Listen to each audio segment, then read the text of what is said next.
All right, hello everyone, and peace of Christ to all of you. Today, our topic is very simple, and I see a lot of comment from the Muslims, and always the comment I find them very silly. And I encourage the Muslims today, and for sure non-Muslims, and for sure us as a Christians, to open our mind and to try to be a little bit wise, and not to be copy paste people, not to be copy paste. What I notice about Muhammadan people, that they are copy paste, but they are not the only one is copy paste too. There's many Christians are copy paste too. We heard something, we repeat it. We don't study it, we don't investigate. As an example, I will give you an example about the Christian being copy paste. The Christian, they heard from somebody told somebody one day somebody says about somebody. As an example, somebody someday one day he said that Muslims are from Ishmael. And then you go to churches and you see the Christians saying Muslims are from Ishmael. Where this is coming from, we have no idea. Anyone ask for a proof? No proof. How you come to the conclusion? No idea. So this is an example of how Christians can be copy paste too. Muslims, they are suffering from the same problem. Copy paste. And copy paste here mostly is I find it funny. The same as actually the same those Christians who copy paste too is funny, because you should not copy paste, you should use your brain. When somebody says something to you, investigate what he just told you. You just don't take it for granted. What if he is wrong? Forget about he is being a liar. It's possible, right? Because a human being can be corrupt. Human being can be mistaken. Human being can be foolish sometime. So how we take somebody for granted just for saying so? Muhammad, he said as an example, the Kaaba was built by Abraham. There is any proof? No. All the reference says the opposite. Copy paste. All of them, they are copying one guy who said one thing one day. And why Abraham will go to Mecca? I mean, in the old days, it's not a secret that people immigrate, and until now, people immigrate for a reason, either maybe security or to do to live better, right? So if we go now to the map of the Middle East,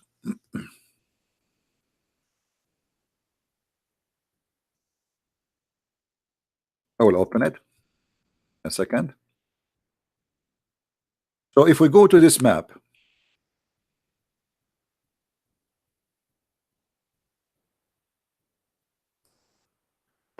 why somebody he was living in an area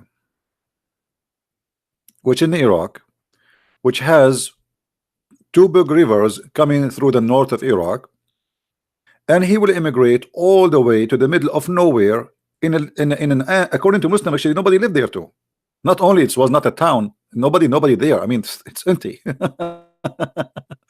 So why somebody and how somebody can risk and go from here? Let us highlight. Give me a second. From this area going all the way to Mecca. People goes where it is. There is reputation that it is a green and better. As you see, this is here. It's a pure desert. There's nothing. There's nothing. If I make now a landing on Mecca, the land of Mecca, using Google,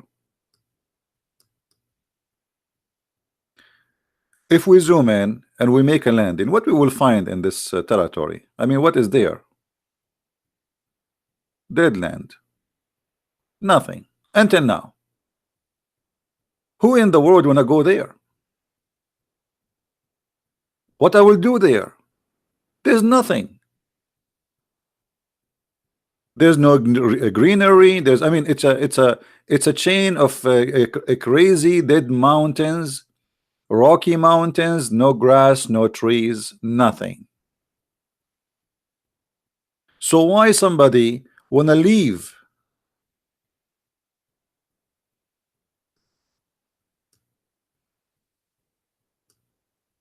from here, a green territory, whereas there is rivers, and move to the middle of nowhere where is nothing except death? And how he even can survive it? I mean, a guy and his child, or his children and his wife, walking all the way in the desert, crossing those mountains, going all the way to what? To Mecca. I mean, what is that? And even the Muslim, they say that the one who came first, it was Hajar and her child. Imagine a woman, not even Abraham, a woman alone. That is copy paste. That is copy paste. People at that time, they live by what? They grow their animals. They don't have companies they work in, and they don't have a supermarket to go and grab the food and come back. You have to have a greenery to live. Otherwise, you are dead. You have to have water, a spring of water to live. According to Muslim, the first time Mecca have a spring of water, it's because of Hajar, and it was a miracle. So why she will go there? So copy and paste. If we go to Jerusalem,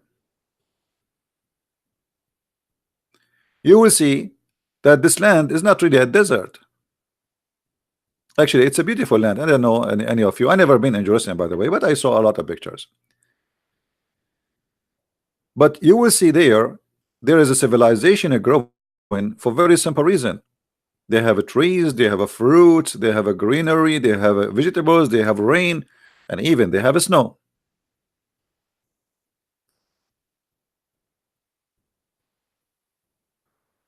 Let us try to land somewhere here to take an idea. I don't know if we can land here. This is mountains. We cannot land. There's nothing to land on. Let us see what we have here. Anyway, I think you get the idea. Maybe it is. Here we go.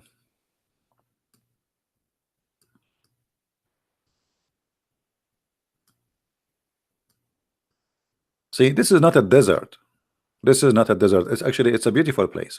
So why in the world somebody wanna go immigrate to Mecca to do what exactly? What is the logic? Same time, if we ask the Muslims, why Muhammad was praying all the time to Jerusalem? Most of his life, since he claimed that he is a prophet, he was praying in the direction of Jerusalem. What do you have to do with Jerusalem?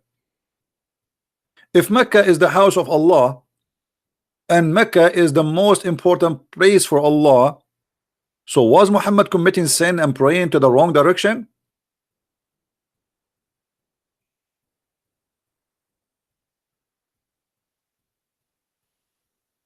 The answer is very simple.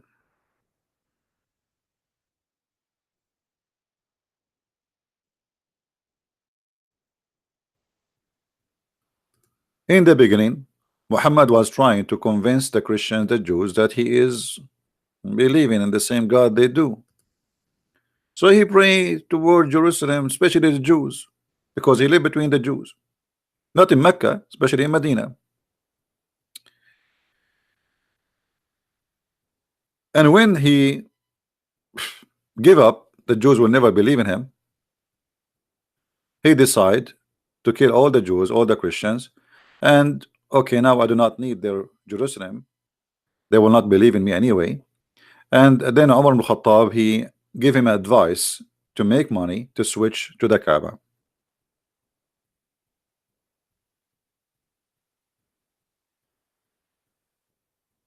Uh,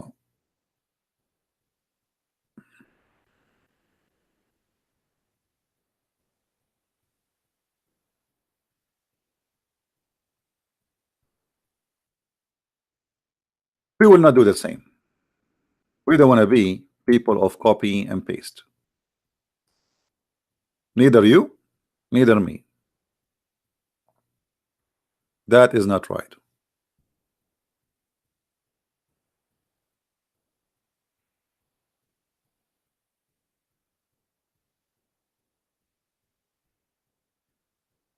Always, you know, when we speak about a religion and you are from different religion, you come to me with your own idea and you try to refute me that your religion is better, and I understand that.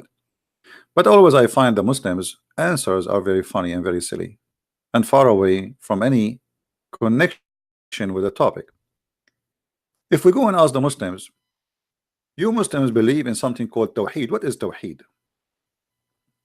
Tawheed. I mean, even the name is stupid because Tawheed means unification.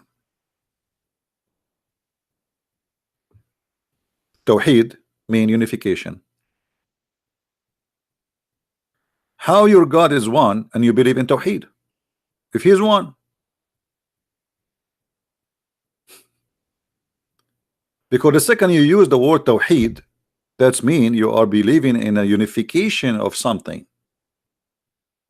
unifying something. Simply, the word Tawheed is supposedly the God of Islam unifying all the gods of Quraysh, the gods of the Arab. They have many gods beside Allah. This is what the Quran is saying. So Allah, he unified all gods together under his name. Now if we say this is Tawheed, that will be nothing but paganism, have nothing to do with worshiping one God. Same time, if God is one, or there's two gods, or there's three gods, or there's five gods, I mean, who care as long it's true or not? So to make it simple, the Muslim, they say to us we have one God. The Christian, they say we have one God. The Jews, they say we have one God. But obviously my God is not the same as yours. And we need to examine your God and see if he can fit to be a God or to be God. God, but he is a foolish God, that's cannot be God. Have you ever heard of a God? He's a fool. Allah is a fool. Allah says that the woman, she have a sperm coming from her ribs. Allah, he said the man have a sperm coming from his backbone. Allah, he claimed that the sperm transformed into a congealed blood. Allah, he claimed that the sun set in murky water. Allah, he don't even remember which one he created first, the trees or the stars. I mean, have you ever heard, okay, you have one God, but you have a foolish God.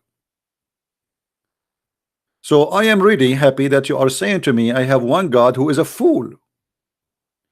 So if I met with somebody and he says to me I believe in 1,000 God, and then he present to me books, and those books are really not, they are not stupid, how I can say, how I can answer him? The 1,000 gods he have, they are smart,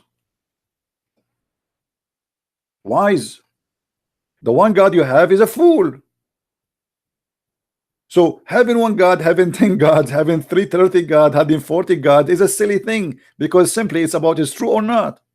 It's not about how many they are. So the Muslim, he think he is proud. I believe in one God. I believe in one God. But you believe in one idiot God. Are you following with me, guys? Are we following?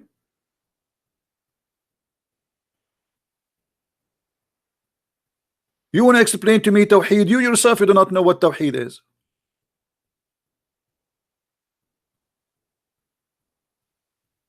As an example, Allahu Samad.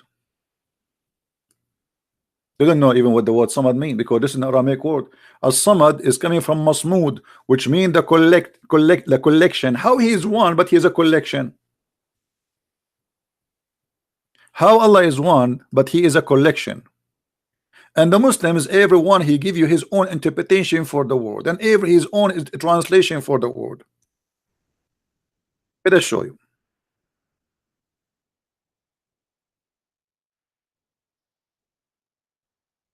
This is a chapter the Muslims always repeat for us. And let me show you how stupid this chapter is. قُلْ هُوَ اللَّهُ أَحَدٌ. Ahad here is not one. That's false. That's a big fat lie. Here we go. I will copy the word ahad in front of you, and I will paste it in the search engine, and I will show you that every translation the Muslims they have for the word ahad is not one. It's one off. One from many. This is what ahad mean. And to prove to you that this is what it's mean, look what it says in the last verse. وَلَمْ يَكُنْ لَهُ كُفْءٌ أَحَدٌ. If ahad mean one, how come in the same chapter it says none?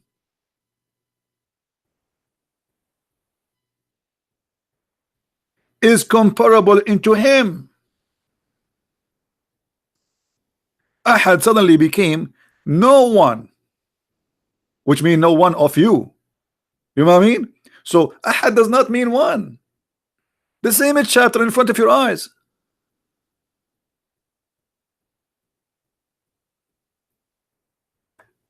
The foolish Muhammad was copying the Bible. Oh, you Israel, your God is Echad. Echad is not one as number. Echad is one as a unity. This is why the Bible says that the man, he leave his family, his parents, and he live with his wife, and they will become one.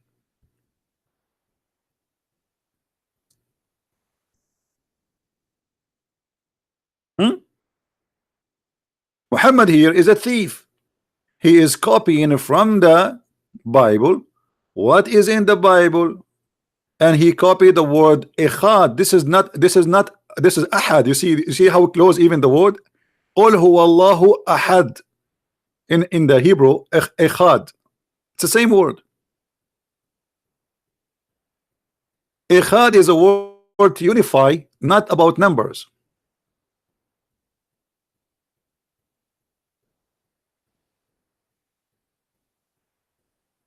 And this is where Muhammad he got the word echad. Here the one is about unification, not about one by number.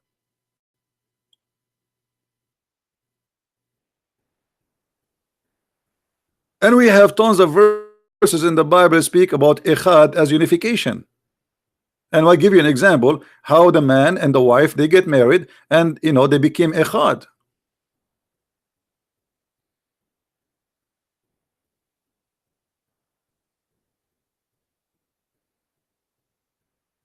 And this is what happened when you have a thief who is copy paste, and he himself he do not know what he is talking about. Your God is one, but not one as number, one as unity, because this is the word echad. They became one.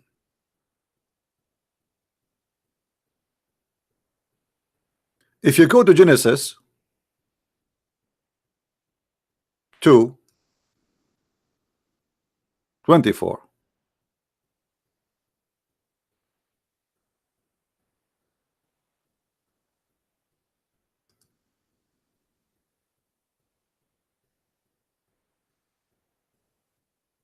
do you see it?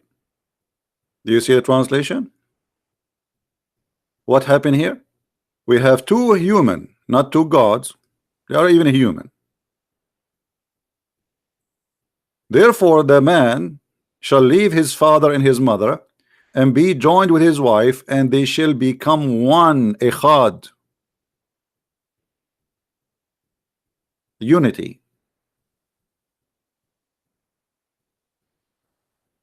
So Muhammad the thief, he stole, but by stealing he got himself busted as usual. If we copy the word ahad, which the Muslim keep reciting for us, and we paste it in the search engine of this funny Quran, right in the front of your eyes, I will paste. Look how many times the word appear. Look how many times. All of them. وَمَا يُعَلِّمَانِ مِنْ أَحَدٍ. You see the word ahad? It's the same exactly the one we posted in the search engine. What ahad mean here? Anyone, which mean any one of many, not one. He's not the only one. There's one of. Translation chapter 2 verse 102.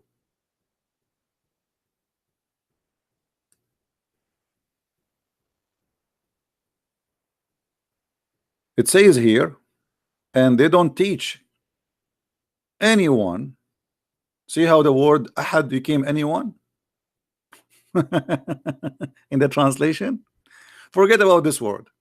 Let us go to different verse.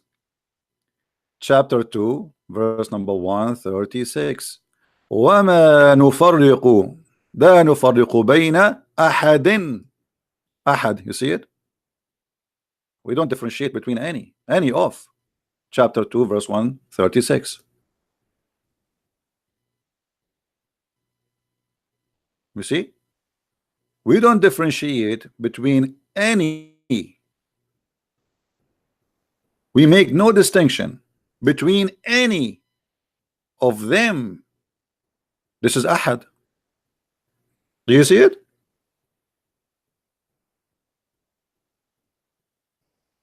And we can go all over the Quran non-stop, and you will see that the word come always in such a way. Chapter 2, verse number 285. Ahad.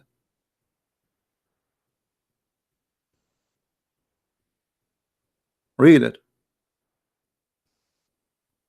Ahad mean we don't differentiate between any of. Ahad. Any one, which mean one of. To use the word ahad, that means there is more, there's more of you.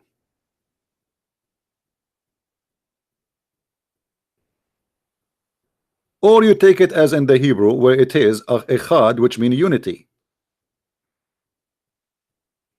So in a very simple study, we discover that Islam based in fictions and stupidity. Nowhere in the Quran it make it it's like here, if we say okay, the Quran saying Allah is one and he don't mean unity, but that will be a problem, because the Quran itself, the word of Allah, is not created. You see, in Christianity, the word of God is God. In the beginning it was the word, and the word was with God, and the word is the God, not something beside him, is God.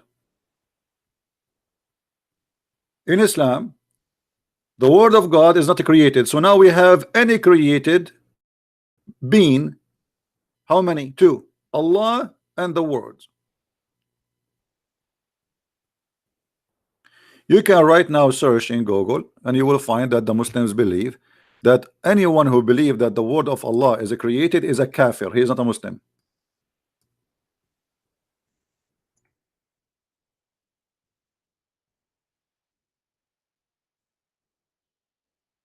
Allah words not created. Do you see it? The Quran is the word of Allah. Maybe may he be exalted, is not created. So now we have none created Allah and none created the word of who? I mean, look how funny this cult is. You say that Quran or the word of God is the word of Allah, but yet is not created by Allah. So it's created by who? You know what I mean?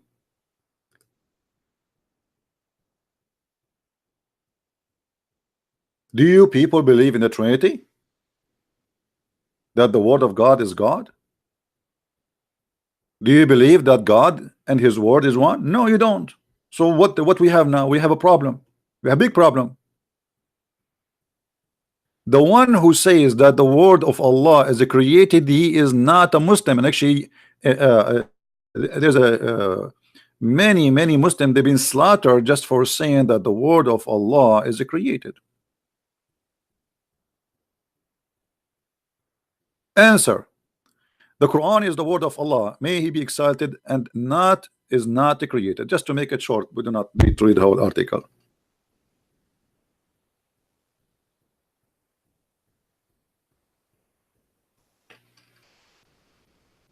So now we have two divine. Is the word of Allah is holy? They say yes. Is Allah is holy? They say yes. So now we have two holy which are any created. Foolishness. Either you believe in one God and in the way you reject the unification, or let us say you reject any idea of, okay, yes, God is he is a physical being, because remember, in Islam God is not spirit. God in Islam is not a spirit, remember that. While in the Bible it says clearly that God in the Bible is a spirit. In the Old Testament and the New Testament there's no different. God is a spirit.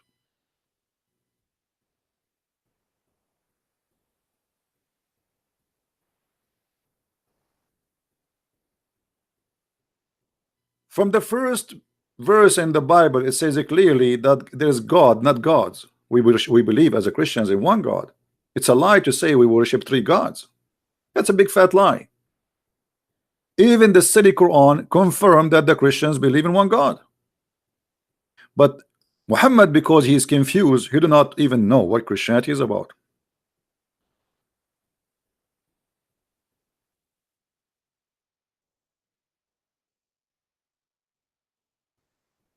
Read carefully with me, please. Chapter 5, verse number 17. The Christians are kuffar. They are disbelief. Who? Because why? Because they say that Allah is the Messiah. You see, you Muslims, you lie to yourself and you lie to the Christians, and you keep spreading lies saying we Christians believe in three gods, while your Quran getting you busted saying no, no, no, no, don't lie about the Christians. The Christian believe that the Messiah, he is the God. And by the way, the Quran here is wrong, because we as a Christian, we believe in one God, yes, but we believe in God the Father, God the Son, God the Holy Spirit, one God. We don't say that the Messiah is the Father. So here Muhammad, he got it wrong again. When somebody says to me how that can be, God is one but yet he is three in the same time. Well, you say to me, I want to drink. You drink, you bring me what? You bring me water. Water is one, but the fact is three. H2O.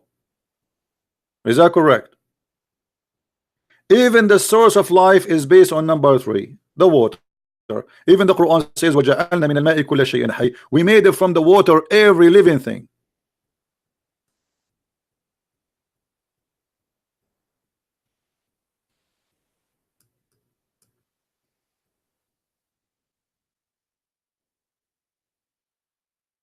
Hmm?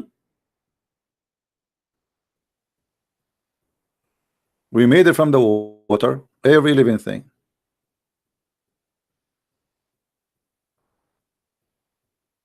So what we will do now?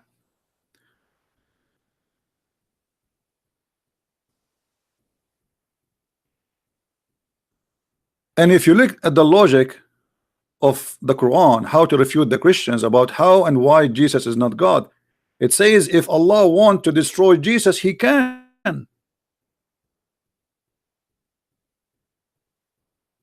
Yeah, I can say the same too. I mean, talk is cheap, isn't it, guys? Are we listening, people? Talk is cheap. I can say now, if I want to destroy the moon, I can. I can look at the moon and can destroy it. Talk is cheap.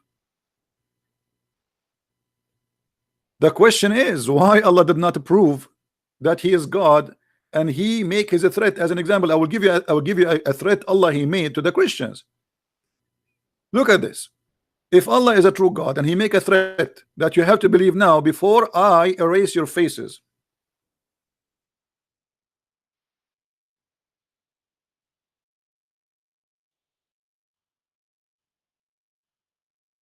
Thank you for those who are supporting us, and I know you do not need our thanks.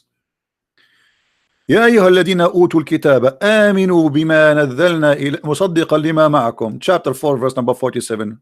What this verse is about? It is one of the most funny stupid verses in the Quran, proving Islam to be false. Why?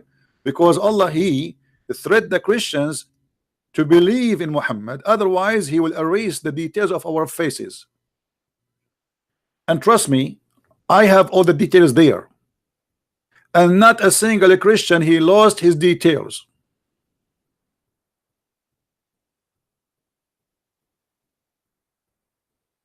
So if Allah can threat and destroy Jesus, well, how he could not promise to destroy someone less than Jesus, me and you? He spoke in the time of Muhammad, saying to them, believe now, believe in what I have revealed to you, confirm that which you possess. And by the way, here you will see the verse confirming that the Muslims, they lie when they say the Bible is corrupted, because the Quran does not agree. The Quran says confirming what you possess. Do you see the word possess? Do you see it, guys? How the Muslims, they lie and they say our book is corrupted, and then it says you confirm what we possess. I mean, it's clear. And this is your Muslim translation, and this is your Muslim website. Like if this is a Christian Prince translation, they will say Christian Prince as a liar, as usual. It doesn't matter what you say to them, they say to you, you are a liar. So here, look what happened. Allah, he made a promise, if you don't believe in Muhammad now, we will do to you the same as we did to the Jews, and we cursed them and we made them pigs and monkeys.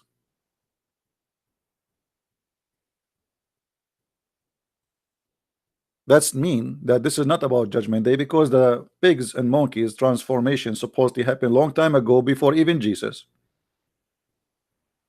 before Muhammad. So here's a threat, nothing to do with the Judgment Day, because the Muslim, that might try to say to you, oh, this is the Judgment Day. That's a lie. It's about, I will do to you the same as I did to who? To people who did that to them in the past.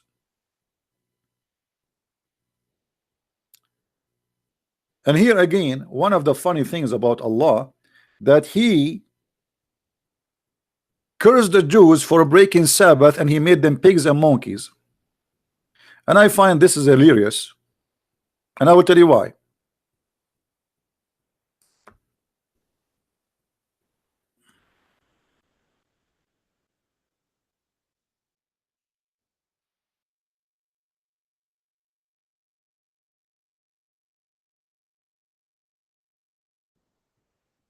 Imagine we have a God, and this God, he will transform you into a pig and monkey for breaking the Sabbath,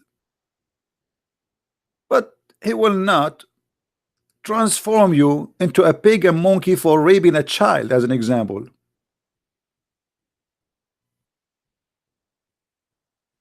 I mean, don't you see something stupid there?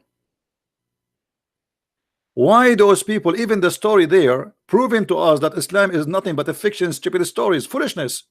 This is why I made the video today. The topic is the Trinity of wisdom versus Allah foolishness. Ask them, Muhammad. Ask them. Of the township that was by the sea, how they did break the Sabbath, and how their big fish came into them visibly upon their Sabbath. They, on a day when they do not keep Sabbath, came they not into them. I mean, translation is very horrible.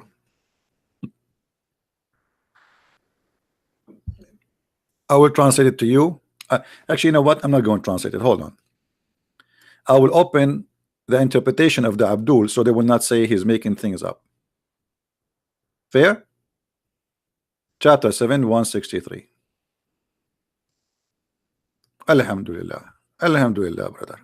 We have, Alhamdulillah, brother, we have a good religion. Brother, our religion, brother, is a very smart religion. Yeah, we will see that in a second.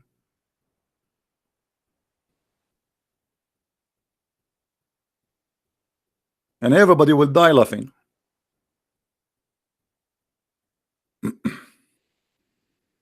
Please don't die on me. This is Ibn Kathir. This is not a Christian Prince. This is who? Ibn Kathir. He is not a Jew. He is not a Hindu. He is not an atheist. He is not a Buddha. He is not working for a Christian Prince. And I did not pay him a penny, because each time a Muslim leave Islam because of me, they say I paid him. I will go bankruptcy if I do that. Long time ago. Tell them about the town which was by the sea. Supposedly it's an island of a Jew who live in the sea. What is that in Hawaii? What is that? No problem. When their fish come to them openly in Sabbath day, so what the fish do? Visible in the top of the water. So the fish every Saturday, they are fishermen. They live from fishing. The fish, they come and they play ballet. We are here. You cannot fish us. Today is Saturday. Ta la la la la la la la. And who is the one making the fish come only in Saturday? Allah. And it did not come to them on the day had no Sabbath. Look at this game. So those poor Jews, they have fish only in Saturday. And their fish does not come to them in any other day.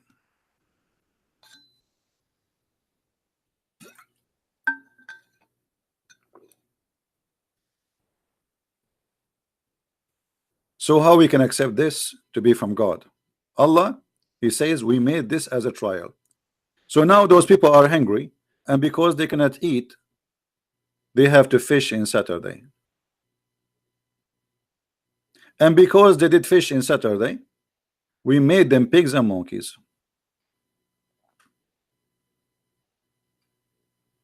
How silly, how stupid.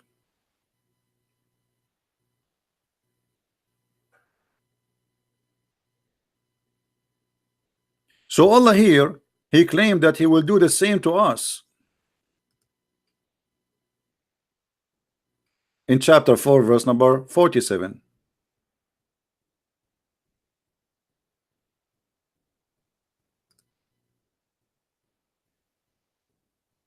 What he will do?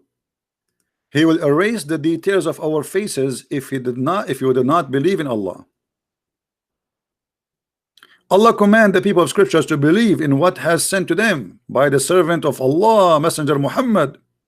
Okay, and he warned them, before we efface faces and turn them backwards. My face is backward already.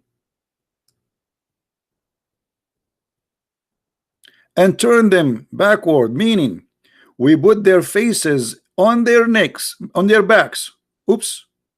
And we make them walk backward. Actually, right now, my brother, I am turning my back to the computer, and I am not really facing the computer because my face is in my back.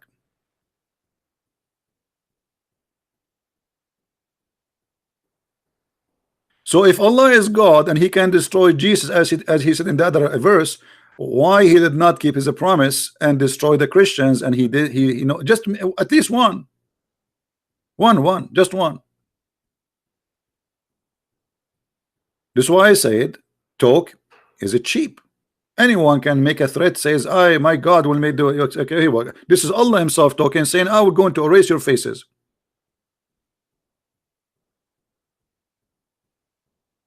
And not only that, and verily we have to put in their necks iron collars, reach into chains, so their heads are raised up, and we have put barrier before them.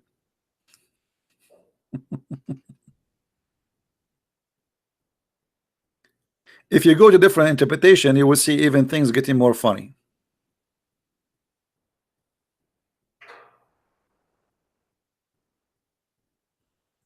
How this can be from God? You tell me.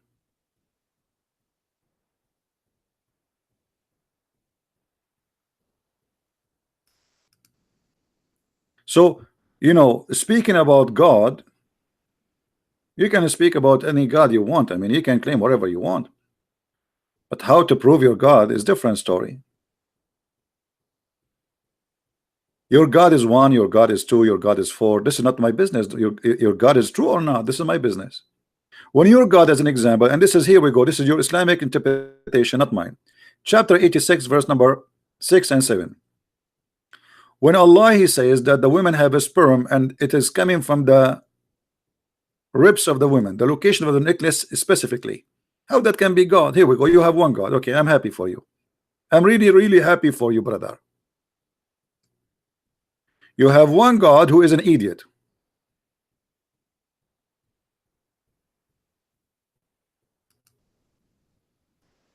Is that what you are telling me? So let the man see from what he is created. Okay, how you are created? Explain to us, Allah. Thank you. You are the scientist. You are a super scientist. He is created from water gushing forth. He meant what? The sperm, sexual fluid that's come bursting forth from the man and the women. See, Muhammad is expert and his God is expert in sexual form of liquids. It's a gusting forth liquid. It's a sexual fluid. As you see, that's not my word. Come from who? From the man and the women, those that will make the baby. What is the gusting? What is the gushing fluid, sexual fluid? Come from the women will make the baby. Read carefully. Thus the child proceeded from both of them. Remember, the egg of the women is not a liquid, and liquid is a billions of articles or items. You know, it's not just one thing. The egg is an egg. The woman, she have one egg. She's not a fish. If you, Allah, think that the woman, she is a fish and she lay down like 2 million, 3 million eggs in a liquid, that would be funny. Then he explained where the sperm is coming from, proceeding from the backbone of the man. Yes, backbone. Yeah, true. Scientists prove that the backbone is where the sperm is coming from. Meaning the backbone of the man and the ribs of the women. Absolutely, brother. Absolutely. And now the Muslims, to cover the shame, they start saying, no, what is meant here, you know, like they come with tons of fabrication to cover this stupidity.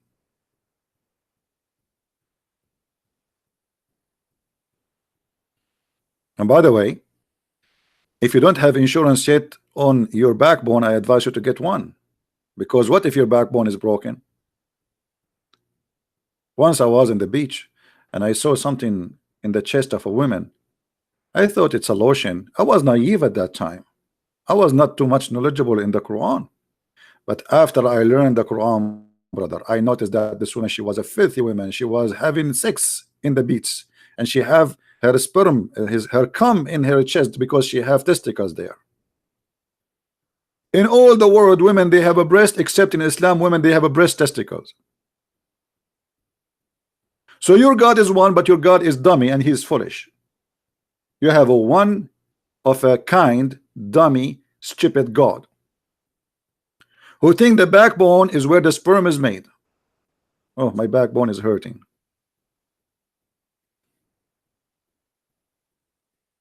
So you give me a headache 24 hours, 7 days a week about my God is one. I worship one God only, brother. But your God is crazy God.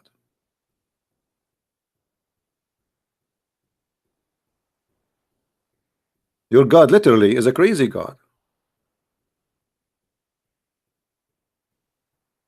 Your God believe in the flying carpets. By the way, my grandfather, he used to have one, but you know, Trump, he stole it. You know, those Americans, they steal everything, brother. Flying carpet. Ant speak. The ant, she said to the ant, and Suleiman, he laughed at her speech.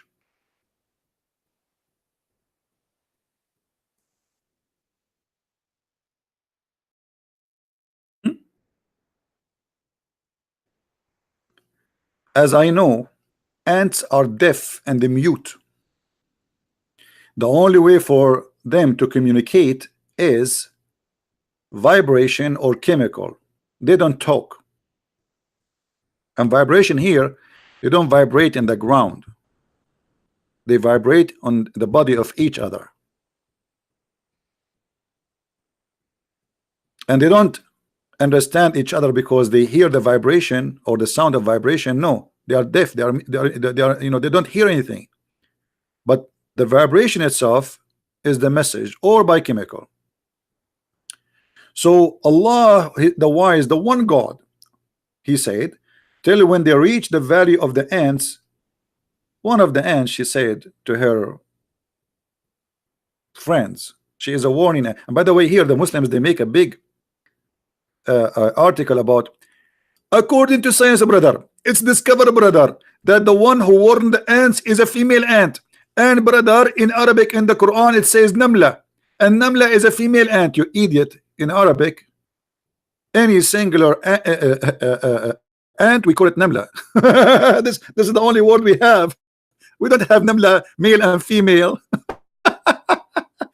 But because you do not know, they fool you. You do not know Arabic. Any bee, the bees, we call them nahla. Nahla, it's a female, but doesn't mean it's a male. Or any bee is a single bees, we call it nahla. Namla. Any fly, we call it dubaba. Female. This is the nature of the language. This is not about gender.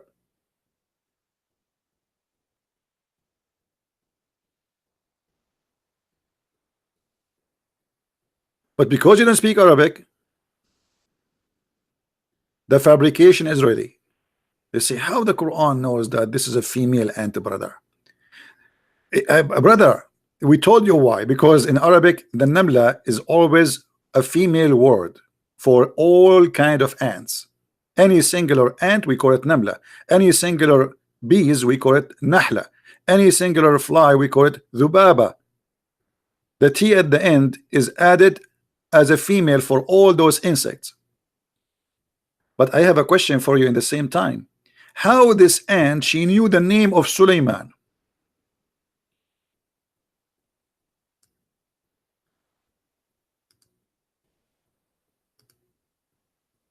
What happened exactly? I want you to translate to me in the language of ants, Suleiman.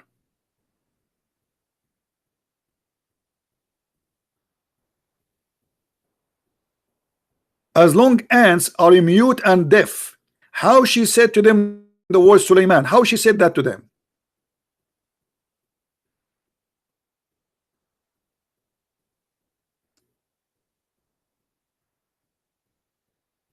Any Abdul? I'm serious. I want to know how she said the word Suleiman.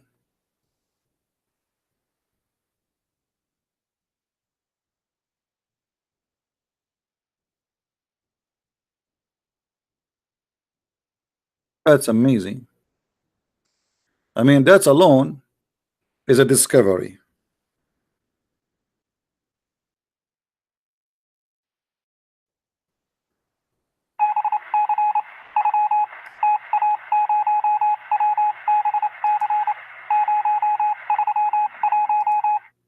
Is that how?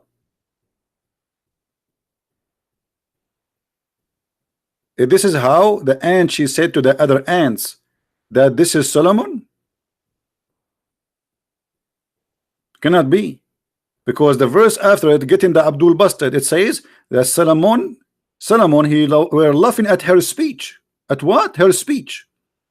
Her speech, not her.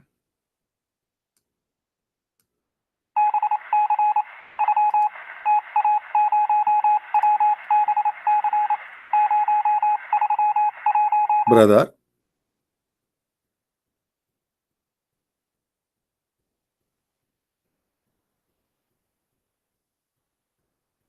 who is feeing who now? Who is fooling who? And look here, it says the verse. I mean, the story is really interesting. If you want to laugh, really, if you want some cartoon, chapter 27 is really a cartoon movie. Suleiman, he laughed and he smiled at her speech. But hold on. Allah, he taught Suleiman the language of the birds. How Suleiman understanding the language of the ants?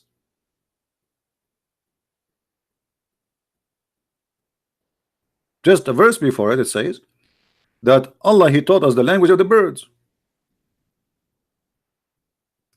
Maybe Allah, he think that the birds are ants too. So look what happened.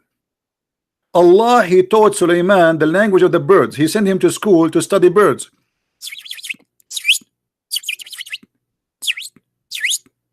And then Sulaiman, he went in a journey and he started understanding the wrong animal, the ants.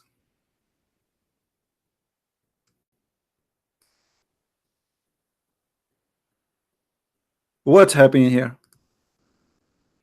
I teach you the language of the ducks, you understand the language of the elephant?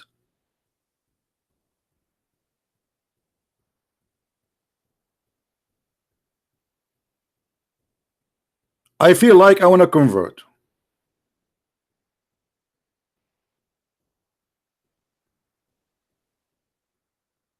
Look like Allah by mistake, he sent Sulaiman to learn supposedly the language of the birds, but he ended in the anti-classroom language.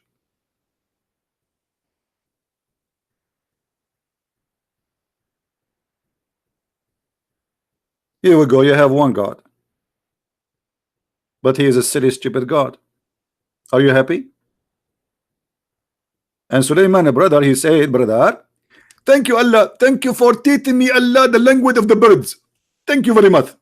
But you did not understand the language of the birds. You're, hold on, later he will speak to the bird. Hold on, a verse after it. Chapter 20, Sulaiman is a king, by the way, who have an army. Anyone remember his army contain what? You have one God, right? Look at this God. Anyone remember the army of Sulaiman contain what? How many brigades? 3 brigades. Who remember?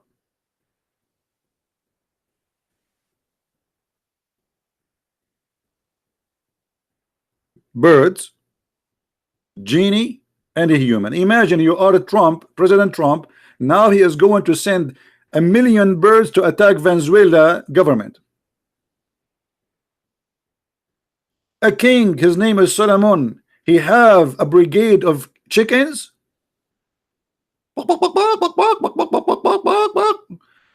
This is General Chicken was saying that I am going to meet the King Solomon right now. And he says he want to report to him how many eggs the chickens they lay down today, preparing for the coming war, because those will become a cheek and they will go and attack the enemy.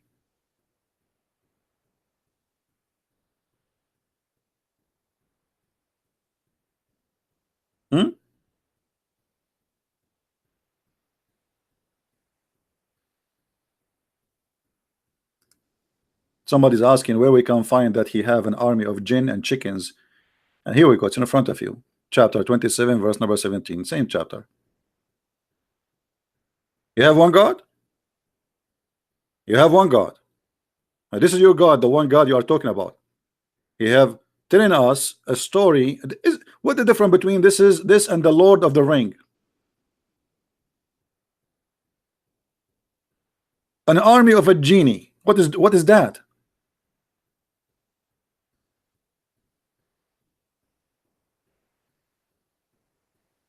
And then the bird, he disappear.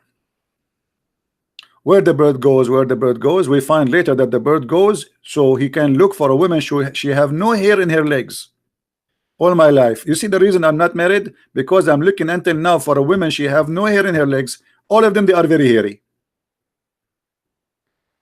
So the bird, he disappear. He is a big colonel in the army. Big colonel. Let me introduce you to the colonel of Allah. The colonel which are hired by Allah. Those are, they are servant of Allah anyway. You know.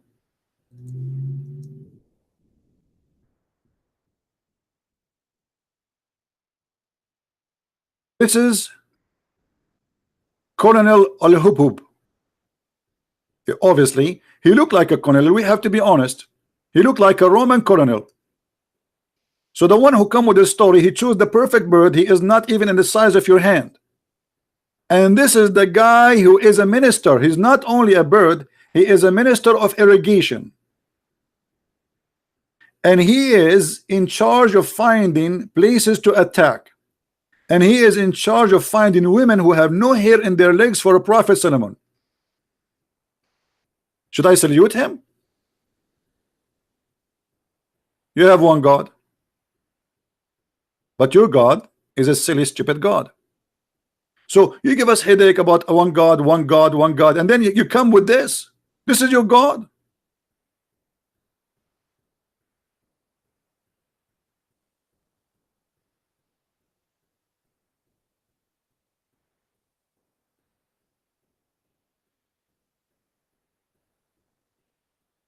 I'm really, really convinced now. That's it. Your God is the true God. Must be.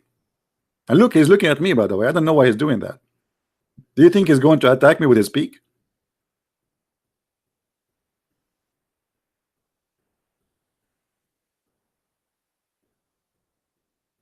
So you give us headache about one God. You have one God. I mean, you have the most cartonic God ever we can find. A Roman general. You want to compare, aren't you? This guy is a thinker. You want to see? You want to compare between a Roman general? Yeah, okay. I will show you a Roman general. Hold on.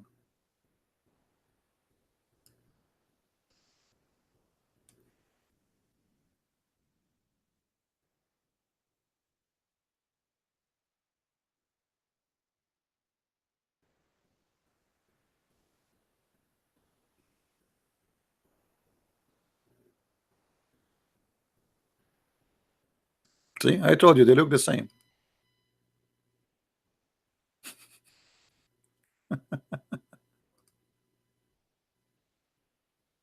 Makes sense. I mean, just compare between them. They choose this bird and make a fiction story about it because look like he have a rank. I mean, look at his head. Obviously, he was from the Roman. Isn't it clear? What's wrong with you? Why you don't see?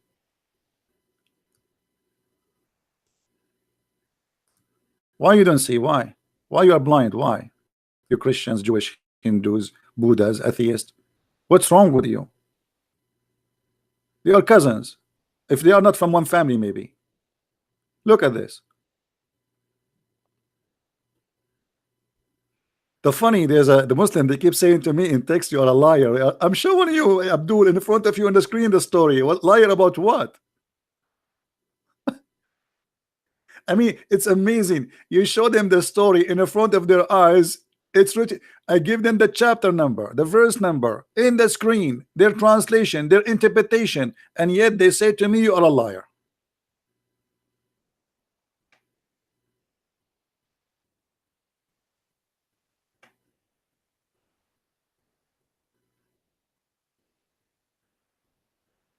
Muslims, do you know how many Muslims leave Islam because of my videos? You yourself, you will leave Islam. I mean, there's no way a person who have little brain, he will stay believing in such a one God who tell us such one story.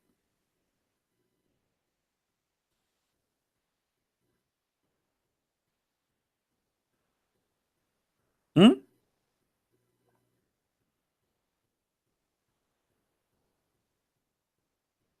I mean, what a story there. Look at this story. But the most funny part I like actually about this story is the Afrit. Anyone knows what Afrit? Who knows what Afrit is? I don't know the translation here. Stalwart. I don't know what stalwart. Is that correct? What stalwart mean? Afrit, he is a genie, but he is different kind of genie. He's called Afrit in Arabic because supposedly he is so fast, extremely fast. Let me show you how the Afrit look like, so you can get an idea if you are thinking to convert to Islam, brother. I think more of you, many of you will convert today.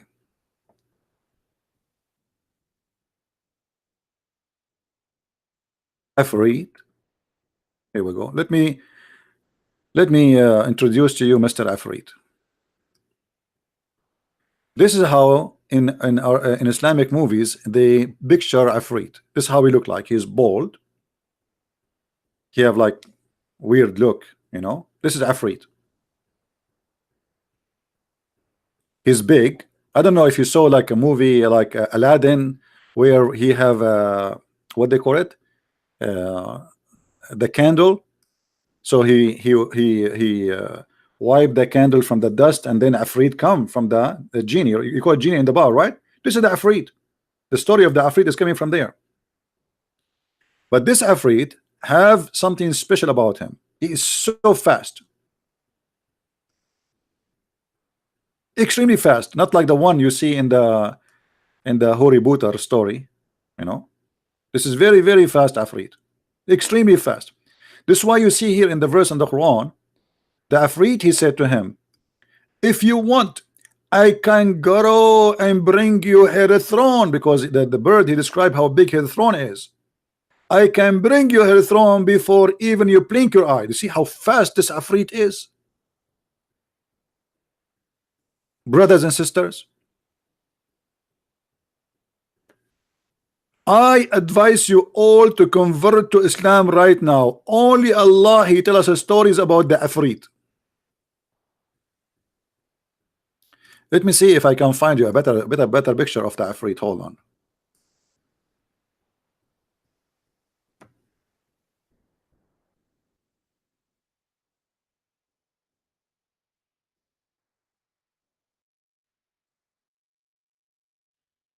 When I was a kid, the TV always have movies about Afrit, but those are old movies. They are not doing them no more. I miss them really. The Afrit, he come from the container, and then he says to you, "Shubik lubik," which mean, what do you want from me will happen right now.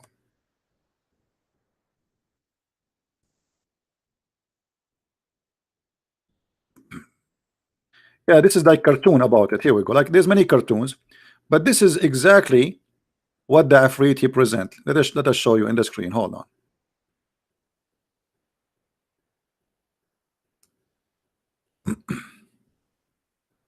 That's a nice. Do you see what the Afrit? I mean, how in the world you believe that this is God and God is telling you this? Your God, he believe in the Afrit coming from from the ball, and he is in control by Suleiman. This is the Afrit.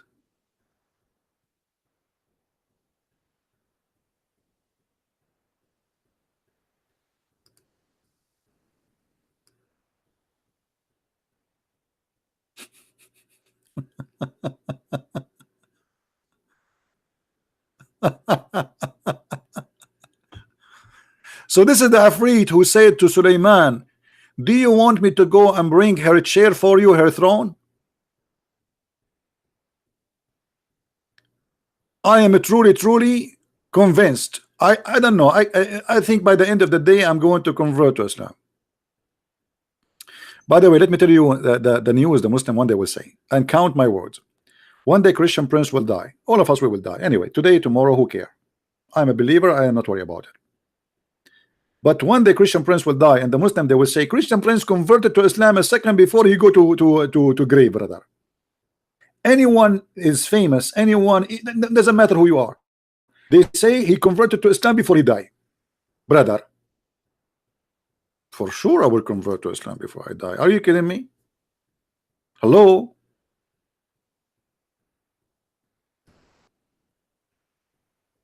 I want to have a Afrit. I want to have a Afrit. You know, here I have a complaint to Allah. I mean, why you don't provide every citizen with Afrit? You put him in the ball, you wipe the ball, and then he come out, he says, what do you want? You said, go to him, go and get me a grocery for free. I mean, why you go to work, and why people, they just, you know, build for me a house. Who is the one who built for Suleiman his palaces? Anyone remember? Who knows? Who is the one who built to Suleiman his palaces? Builders, normal builders? No, Afarit, genies.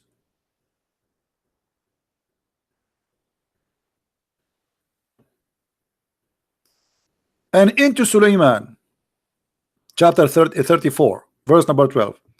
And into Suleiman we give the wind, therefore morning course. Here we go. This is the flying carpet, by the way. By the way, flying carpet is true. Me myself, I used to ride it, but I told you Trump, he took it. All of us, we are Middle Eastern, we have a flying carpet.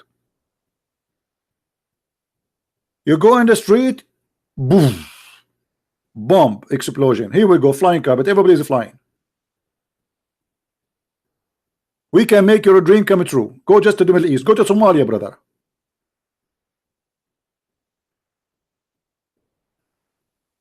So we give Suleiman the control of the wind. What does that mean? You go to the interpretation. It says that he have a flying carpet.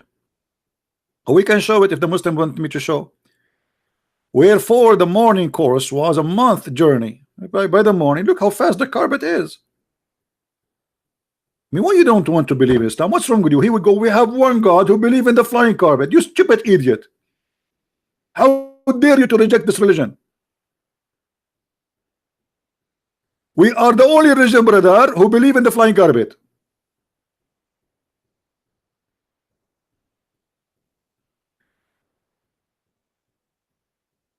Okay, a Muslim saying to me, you're a liar. Okay, hold on, I'm a liar. Okay, as usual. Here we go. Chapter 34, verse 12. 34, 12. Okay, this is Ibn Kathir. This is who? Ibn Kathir. Is that Christian Prince? No, this is Ibn Kathir.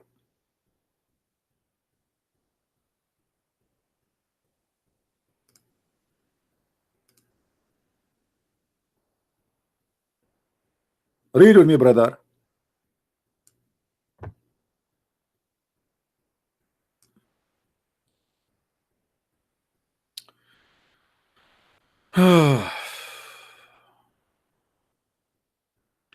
He subjugated the wind to him, so it would carry him, carry his carpet.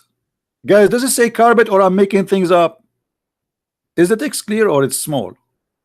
Let me zoom in. Let me zoom in. Does it say carpet? And by the way, the Islamic translation for Ibn Kathir in English is big fat lie. They try to make it look nicer. If we go in Arabic, it's going to be more hilarious. 600,000 chairs in the top of the carpet. His equipment, camels, horses, donkeys, soldiers, tents. The whole country is a flying on top of the. It's not a flying carpet for Suleiman only. If you think this is a flying carpet of one guy, you are wrong. The whole nation is flying in the top of the carpet.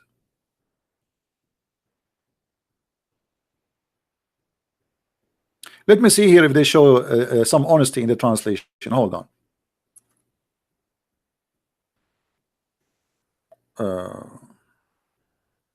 See, it's gone. Where is where it says he carry his equipment and his army? I don't see it. I don't see it.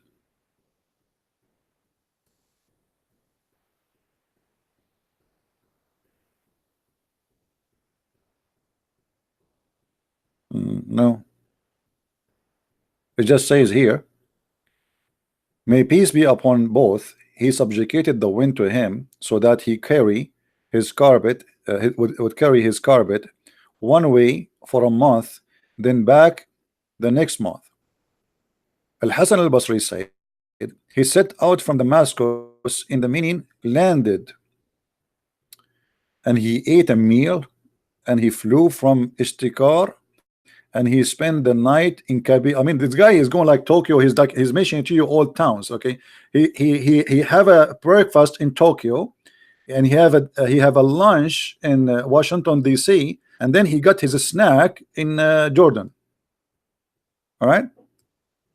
Yeah, but I don't know where it is. It doesn't say anything about where is his equipment and army. It's gone. I don't see it.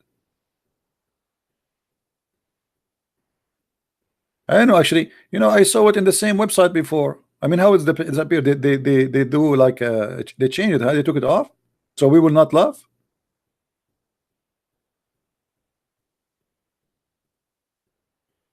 Hold on, I'm not going to let it go. I don't accept. I don't accept.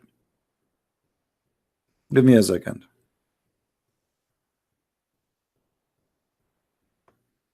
We are here to expose deceptions and lies. You cannot fool us, and you hide it, you liar. Same on you. Okay, 34, 12.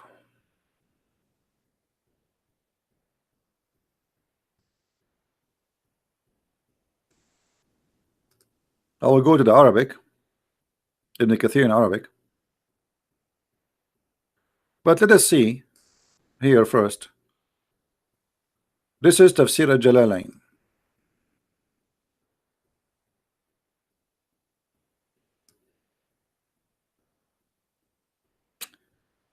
And we dispose for Sulaiman the wind.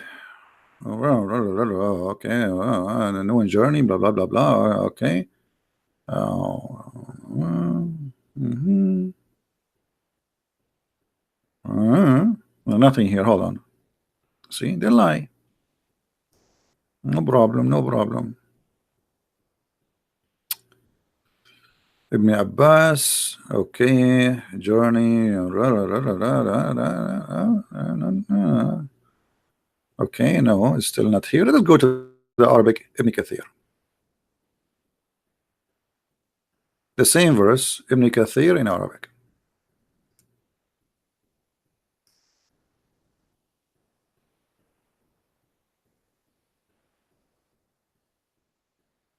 Hmm.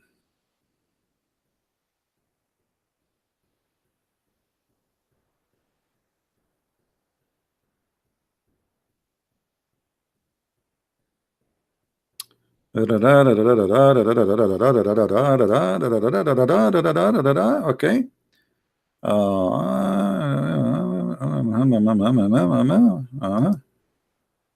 Okay.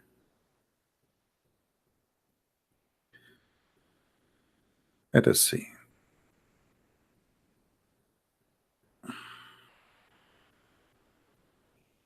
I cannot find it here. Hold on. I'm not going to give up. I have to find you. I don't like to say something without finding the reference. Uh,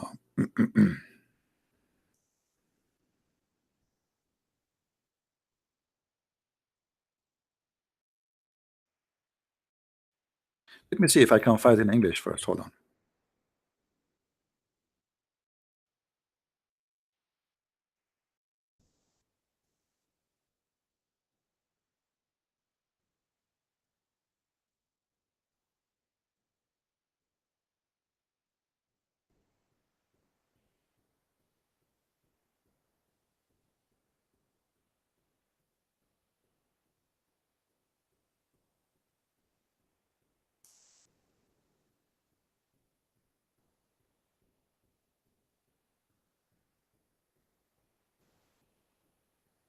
Let us see. Here we go. Here we go. You see, I don't like to mention something without proof. Ibn Kathir. Ibn Kathir. Do you see it, guys? You see Ibn Kathir? We don't lie. This is Ibn Kathir. Okay. Let us see what it says.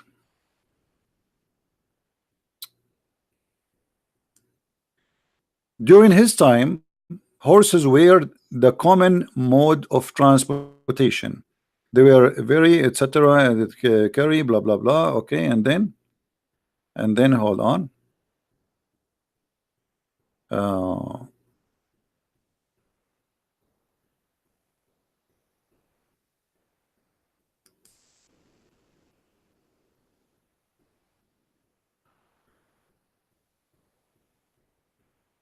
and here the story of the ant.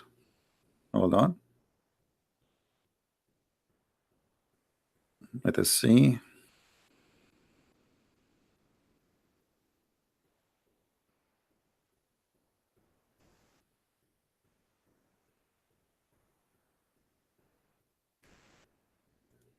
Let us look for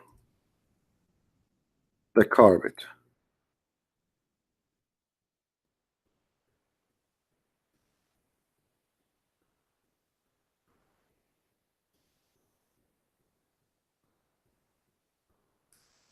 Uh, I have a video, by the way, about it. They try to delete, but they cannot. I have it already recorded in their screen, their website.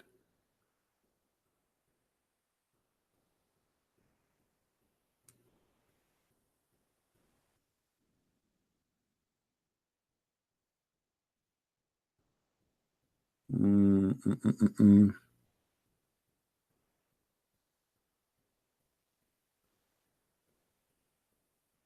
Anyway, I will post the link for you guys. You tell me if you find it in that link. Let me know if you find it where. I'm not going to waste the whole time just trying to read the whole article. But it should say that Suleiman, he carried his equipment carried by the flying carpet, including all his army, all his stocks, all his men, all.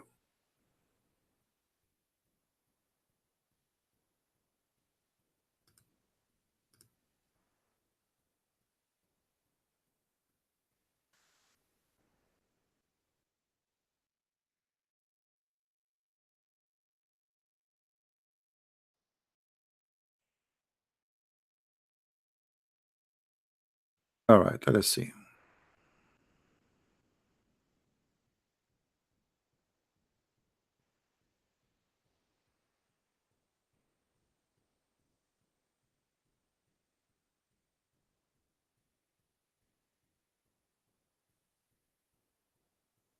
Any Muslim have an objection?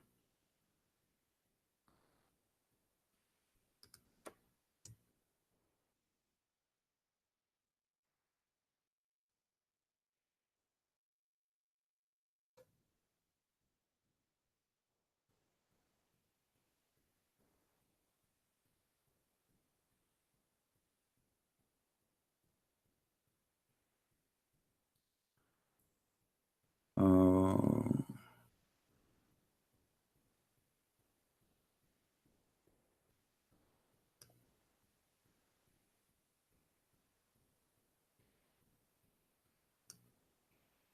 let me show you this reference here,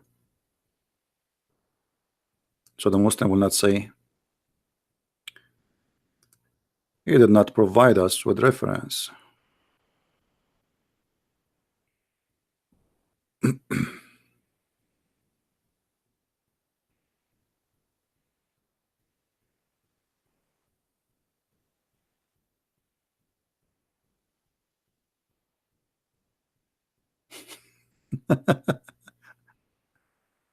You should see what I'm reading.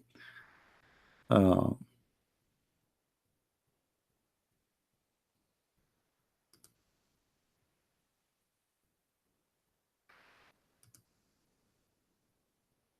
I found something, but it's like a PDF file. Anyway, how I can open all this, the book. You see the problem, you click in it, it open a PDF file, and then it you know, it doesn't give you a chance to search. You have to download the file. I don't download files from the internet like this. So here it says مختصر البدائع الزهور. It says that you have a flying carpet. Hold on. That the genies they made for Suleiman a carpet from silk with colors and have words in it written by gold, and he carry on it all his army and all his animals and all his horses and all the human, genie, beast, and birds. All right.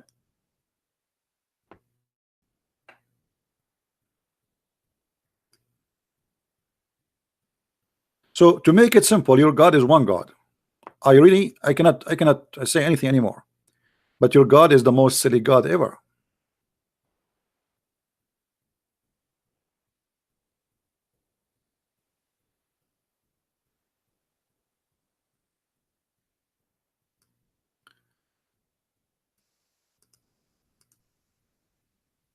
Let us see if we can get more reference.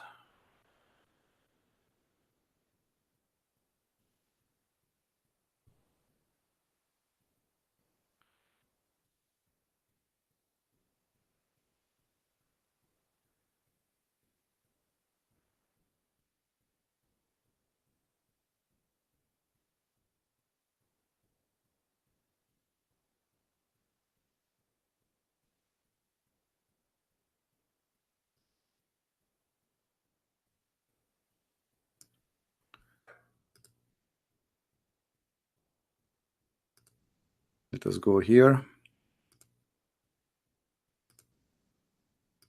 This is the problem when you speak to people who don't speak Arabic. Then you have to prove everything you say in English. You know.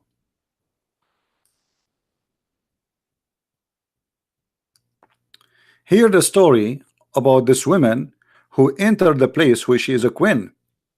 And because the shaitan, he don't want Suleiman to like her because she have no hair in her legs, as the bird he told him, when she left her legs up, the shayateen, they made the legs of this woman hairy like a monkey.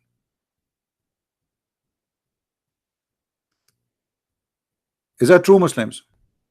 Chapter 27, verse number 44.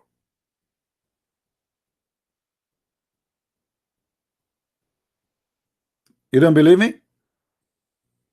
Let us see the interpretation. 27:44.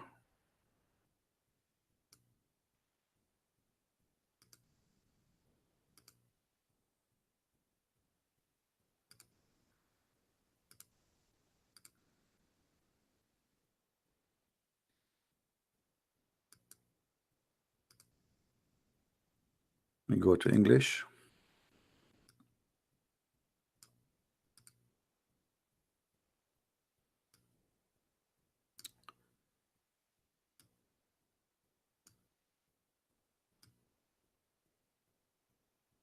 And look here, not only they made her hairy, they made her look like she have the legs of an animal. It was also said that he entered the place of the hallway. This was a transparent white glass floor, underneath which flowed sweet water and contained fish. Solomon had it made when he was told that her legs and feet resembled the shank of a mule. And when he saw it, she supposed, which means he made her she think this is a pool, so she have to walk in the water, but the fact it's not really a pool. So she have to lift up her skirt because he want to see her legs. So supposed to be a pool of water. So she breathed her legs to wade through. Meanwhile, her legs feet were in fact fair. He said to her, it is a hallway paved smooth with the crystal, etc., etc., etc. And then she said, my lord, I have wronged myself by worshiping the other, etc., etc., etc. Different interpretation.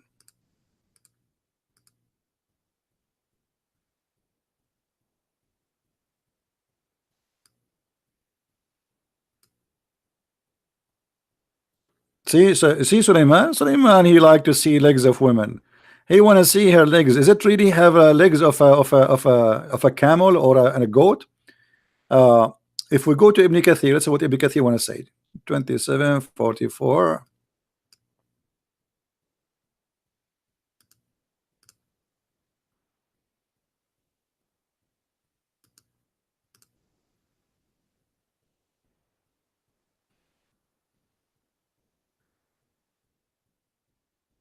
All right, this is Ibn Kathir. So when she entered the place, but when she saw it, she thought it was a pool of water. So she tucked up her clothes and covering her legs. Suleiman had commanded the shaitan to build for her huge place of a glass beneath which water was flowing. Anyone who did not know the nature of the building would think it was water. See the trick? See the trick? So Suleiman, he made her think that she is going to walk in the water, but the fact it was a glass and the water is underneath and there's fish. But in fact, it was a layer of glasses between a person walking in the water. And then didn't show the rest. Yeah, most is gone.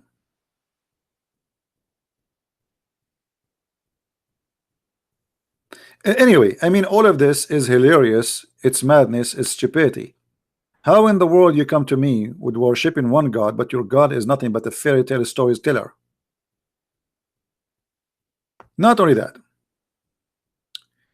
if you notice with me, The Muslim, they say that having idols are haram, right? Having idols are haram. But look, Sulaiman in the Quran, who is a prophet of Islam, he was ordering his genie to build for him synagogue with statues. Do you see it?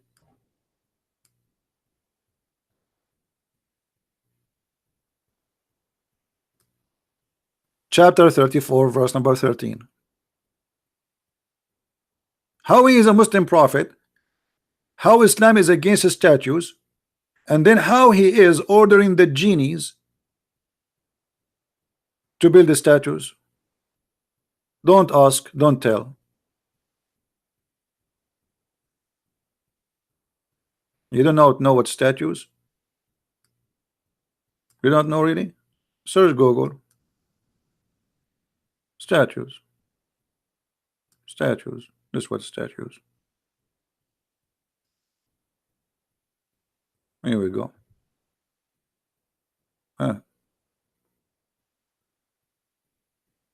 Statues.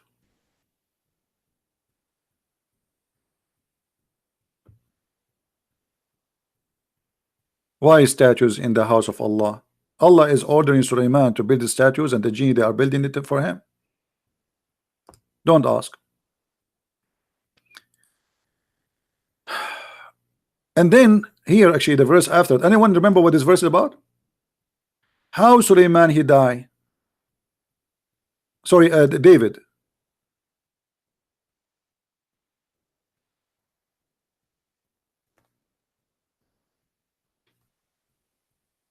The death of Sulaiman and the death of David. Sulaiman, when he died, because he's a king, he's in charge. Allah will not make those who hate him know that he died. So what he did? Sulaiman, he died holding a stick in his hand.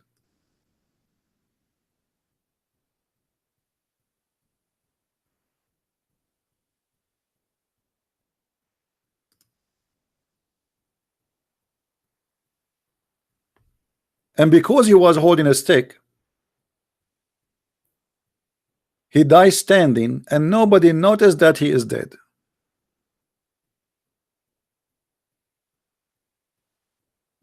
Is that true?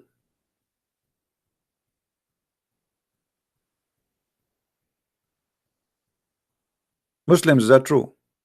I am going to die standing, and I will open my camera live in YouTube for the coming century, and nobody will notice that I am dead. And how they notice that he is dead? Anyone remember? How they notice that he is dead? Suleiman, he was using the wrong stick. He was using a stick made from wood. Never use wood, especially if there is a termite in the area. I mean, come on, Suleiman, you never heard of termite?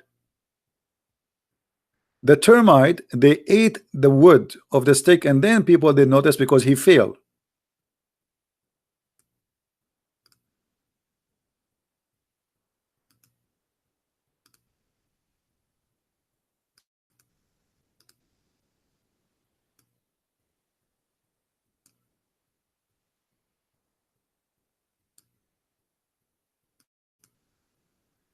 Tafsir Ibn Abbas, chapter 34, verse number 14. For Solomon died and remained standing. That's normal. For a year. For how what? For how long he died standing?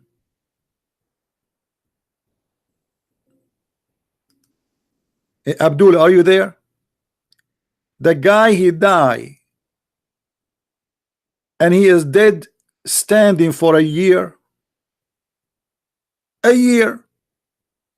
And nobody noticed. And nothing showed his death. Wow. True story. The death of Solomon to them saved creeping creatures of the earth. A wood worm which went away his staff. Solomon, brother, I told you, buy treated wood with chemical. They will not eat it, brother. I mean, why, Solomon, you do that? If that piece of wood is not a wood, or it is a special kind of wood, treated by chemical. Now until now Solomon will be standing. I believe in one God who teach me that there's a guy, his name is Solomon. He died and he was holding a stick in his hand, and because of that nobody noticed that he is dead for a year. My God is one God, his name is Allah, brother. And then the termite, the worms, the woodworm, they start eating his stick, and then he fell. And when he fell to the ground, the jinn so clearly had how, which means now they knew that he is dead. The jinn and the human being so clearly that they do not know the unseen. Supposedly Allah now he know. I mean, look at this story. So and what is the wisdom of this? Allah, he made Sulaiman die in the stick for a year, so they will not know and they will not go rebellion. Okay, why Allah don't make him live a year longer? Oh boy. Somebody saying to me, do you dare to debate with Zakir Naik? My friend, the question is, do he dare? Do you dare? What is your scars? You know, we have our Skypes open 24 hours, 7 days a week when we go live on air. And where are they? And I made, by the way, I changed this dummy Zakir Naik. He said, I don't know if this is assistant, but this is Facebook. They said to me, he have no problem to debate you, but you have to bring with you, I think he was in Bangladesh, 2,000 viewer. You have to provide 2,000 viewer. Yeah, who wanna go with me to Bangladesh? And I will pay for 2,000 ticket. And who is Zakir Naik, by the way? Zakir Naik is an idiot. He's stupid. He does not know anything about Islam. They asked Zakir Naik, why a woman, she is not a prophet of Islam. Do you know what he said? Brother Tita, they ask a question. Why in Islam we have no prophet to the women? I confirm to you, first of all, in Islam there are no women to the prophet. And the reason for that is very simple and very logical. Because if a woman to become a prophet, you have to lead the congregation. And if you lead the congregation, you have to do and we do. And he have to bend over, and he bend over, that will disturb the contradiction. Thank you very much. Translation for the Urdu English. There's no woman in Islam she is a prophet, because if she is leading the prayer, she will bend down and everybody will look at her ass and they will forget about Allah. This is the answer of a scholar.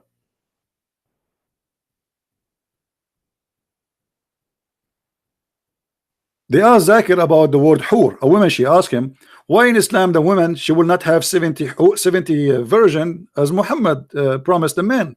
He said, they asked a question. Why in Islam the word hur is a promise for the men to have a companion? First of all, the word hur is a plural one. It is not a male or female. What mean it is male or female, it doesn't matter. What means, sister, in the heaven of Allah you will have 70 hur inshallah. What? She will have 70 men who will F her? This is your scholar, the one is asking me to debate him? But the Quran says it clearly, they are females. The point, they will lose their virginity when they have sex. Chapter 55 and verse number 56, chapter 55 verse number 74. And in Arabic it says yatmuthahunna, which means they are females. In Arabic, this is a noon. In Arabic we call it noon and nuswa, which means the letter N, like from Nancy, for females. The second you see this letter additional to the word at the end, that means this is a female. Yatmuthahunna, yatmuthahunna.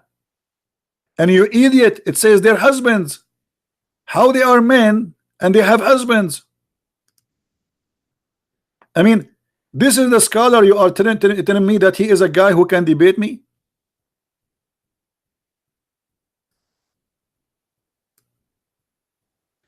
And by the way, here the translation is absolutely false. They say no genie, no man touched them. Doesn't say that. Let me change the translator. Look, a Muslim translation, not my translation, just to get them busted. It says that no man, no genie had F them and made them lose what is inside their vagina, the skin, which will make you lose your virginity if you're a female. Do you see it? Yet the stupid Zakir Naik, he says the word hur is for male and female. Right? What do you think?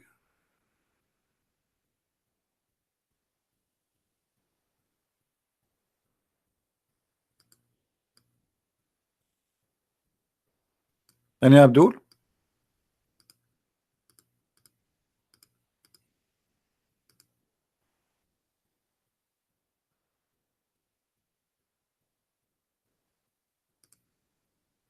You know, always when we ask a Muslim a question and he have no answer it, he says, why you don't debate this guy?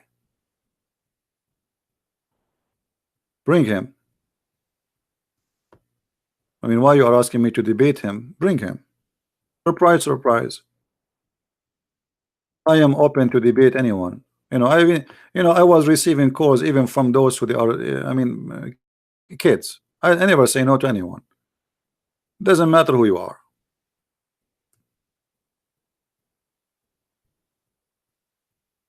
Right? Doesn't matter who you are. I don't care.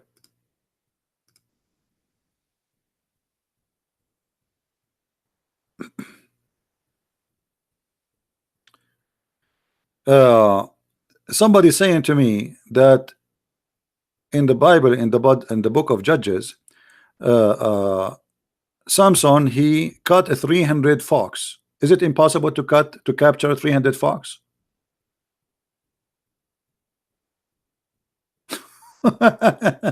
This is a fairy tale. They light fire on them and they let them go in the field, and the fire spread all over. Eh, you can say whatever you want.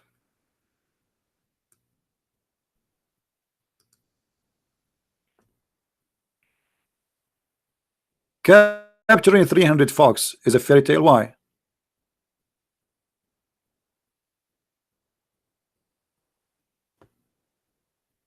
Why it is a fairy tale?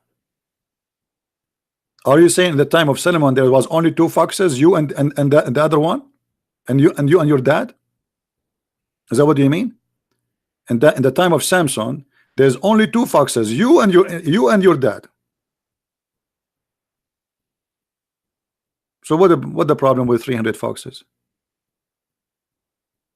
We can change the number for you if you want. We make it yeah, we make it 1,000. Anyway, so the point of what we saying today, you keep telling me about one God, one God, one God, but your God is a silly, stupid God. You have one God, but he is not wise. You have one God, but is stupid. You have one God, he don't even know how the earth created. You have one God, you do not know how the baby created. As an example, Muhammad, everything he said is coming from Allah. When your God, he said the sun set in murky water, and the Muslim, they try to defend that. They say, oh, this is how it appeared to Zulqarnain. No, that's a lie. That's a big fat lie. Quran is so clear. Read with me carefully. Allah is talking until now, not Zulqarnain, until when he reached the sitting place of the sun. He reached what? Where is the sitting place of the sun? The guy, Allah, he gave him the way. Allah gave him victory. And then he stopped where? Until he reached the sitting place of the sun. But this is a journey of many years, not a day or two. The guy supposedly he controlled the earth from the east to the west. This is what the Quran is speaking about. Ask Allah where is the location where the sun set? Where is that? And he found next to it people who live there. And he found it sitting in the murky water. The Muslim today, to cover the shame of the Quran, they say, oh no, no, no, no. This is how it appeared in the eyes, in the eyesight of this guy, Zulqarnain. Lie. Let us get you busted.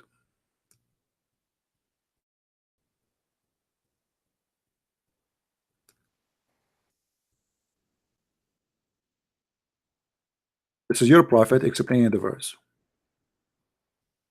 I was sitting behind the messenger of Allah, SAWSFM,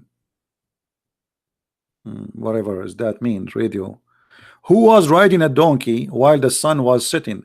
He asked, do you know where this set? I said, I replied, Allah and his messenger knows best. As usual, always they associate the knowledge of Allah with the knowledge of a man. His name is Muhammad. And by the way, this is Sahih chain hadith. So they cannot say to us, this is weak and this garbage, you know.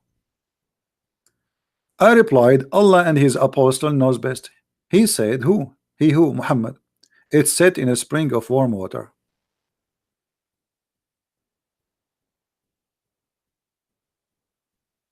So you have one God who believed that the sun set in a murky water. Nice to meet you.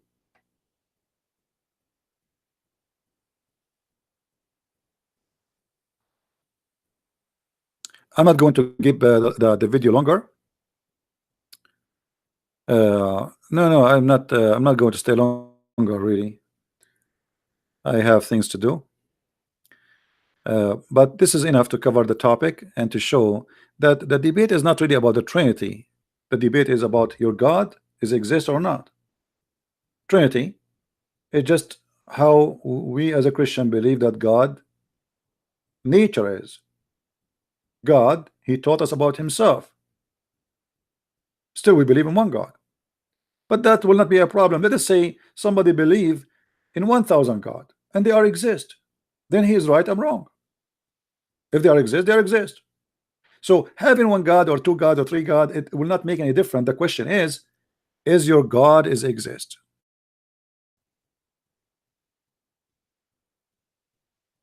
They are saying my Skype is not open. Yes, my Skype is not open for today. And you know, we want to debate. If anyone want to debate me, we will not debate kids no more. We will debate, you know, I have thousands of videos answering anyone they want to call me, right? If you are a scholar, text me your page in Skype. I will open it. Text me in Skype. Text me in Facebook. I will check your page. If you are really a person who can debate me, claiming to be someone, then you are welcome. Is that fair? Muslim, they keep complaining that Christian Prince is debating kids.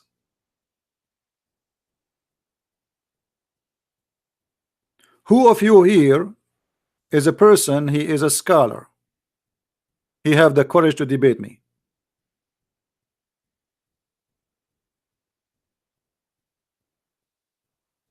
Anyone? Right now. Not tomorrow. Who of you he is like a person who have an Islamic center, he have a PhD in Islam, something, you know, so they will not say I did beat an idiot.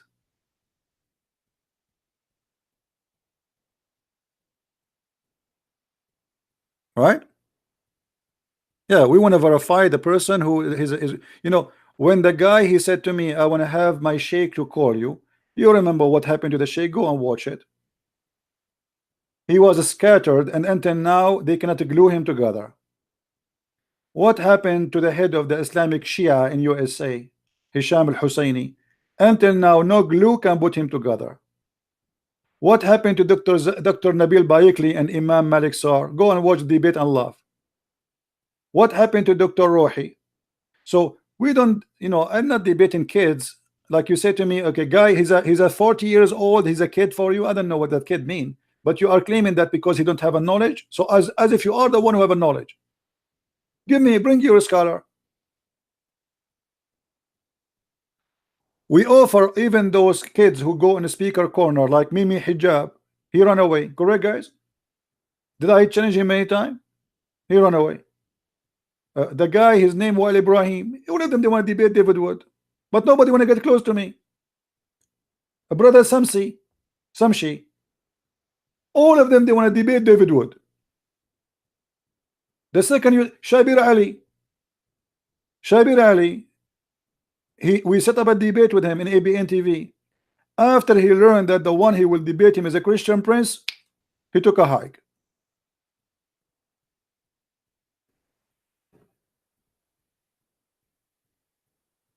You Muslims are running away. If we go to the comment in this video, you will see how many Muslims saying I am a liar. I'm showing in the screen what I'm saying. You're a liar.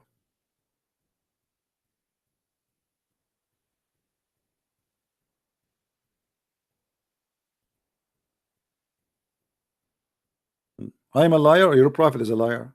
The sun set in the murky water, hot water. No wonder the sun is hot. I was wondering why the sun is hot. Now I know. So my friend, to make it simple, you might disagree, you might agree with the Christians about what they believe, but we have the amazing wise God. Compare any speech Jesus said with the best you have in the Quran, and you will find the Quran is the most silly, stupid book ever. And we cannot compare anything Jesus said with anything Muhammad he said.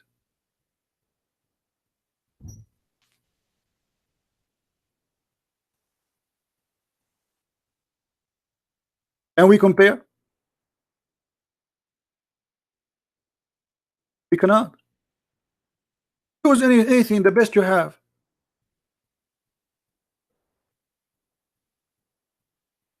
You cannot, my friend. I feel sorry for you.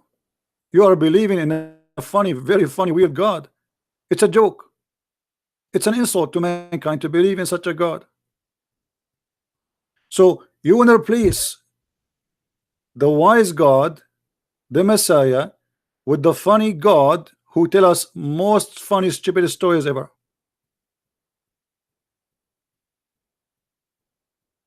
I will give you an example of Jesus speaking.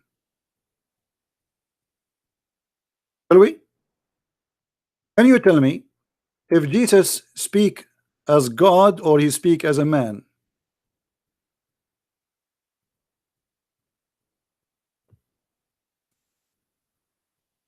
Matthew 5. And seeing the multitudes, he went up into a mountain, and when he was set, his disciples came unto him, and he opened his mouth, and taught them, saying, Blessed are the poor in spirit, for theirs is the kingdom of heaven. Blessed are they that mourn, for they shall be comforted. Blessed are the meek, for they shall inherit the earth. Blessed are they which do hunger and thirst after righteousness, for they shall be filled. Blessed are the merciful, for they shall obtain mercy. Blessed are the pure in heart, for they shall see God. Blessed are the peacemakers, for they shall be called the children of God. Blessed are they which are persecuted for righteousness' sake, for theirs is the kingdom of heaven. Blessed are ye, when men shall revile you and persecute you, and shall say all manner of evil against you falsely, for my sake. Rejoice, and be exceeding glad, for great is your reward in heaven, for so persecuted they the prophets which were before you. Ye are the salt of the earth. But if the salt have lost his savour, wherewith shall it be salted? It is thenceforth good for nothing, but to be cast out, and to be trodden under foot of men. Ye are the light of the world. A city that is set on an hill cannot be hid. Neither do men light a candle and put it under a bushel, but on a candlestick, and it giveth light unto all that are in the house. Let your light so shine before men, that they may see your good works, and glorify your Father which is in heaven. Think not that I am come to destroy the law or the prophets. I am not come to destroy, but to fulfill. For verily I say unto you, till heaven and earth pass, one jot or one tittle shall in no wise pass from the law, till all be fulfilled. Whosoever therefore shall break one of these least commandments, and shall teach men so, he shall be called the least in the kingdom of heaven. But whosoever shall do and teach them, the same shall be called great in the kingdom of heaven. For I say unto you, that except your righteousness shall exceed the righteousness of the scribes and Pharisees, ye shall in no case enter into the kingdom of heaven. Ye have heard that it was said by them of old time, Thou shalt not kill, and whosoever shall kill shall be in danger of the judgment. But I say unto you, that whosoever is angry with his brother without a cause shall be in danger of the judgment. And whosoever shall say to his brother, Raka, shall be in danger of the council. But whosoever shall say, Thou fool, shall be in danger of hell fire. Therefore, if thou bring thy gift to the altar, and there rememberest that thy brother hath aught against thee, leave there thy gift before the altar, and go thy way. First be reconciled to thy brother, and then come and offer thy gift. Agree with thine adversary quickly, whilst thou art in the way with him, lest at any time the adversary deliver thee to the judge, and the judge deliver thee to the officer, and thou be cast into prison. Verily I say unto thee, thou shalt by no means come out thence, till thou hast paid the uttermost farthing. Ye have heard that it was said by them of old time, Thou shalt not commit adultery. But I say unto you, that whosoever looketh on a woman to lust after her hath committed adultery with her already in his heart. Here I want to stop, and I want to ask you Muslims, isn't it your prophet who allow you to do muta? Isn't it your prophet who was staring at women asses and he got horny? While Jesus saying, don't look at the woman, she is not yours. You're a prophet, he allow you. And not only that, you're a prophet, he claimed that adultery is a destiny written to you by Allah.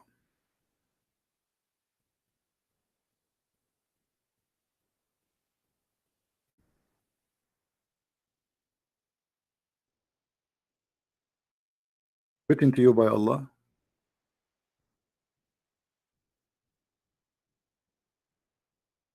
How that can be?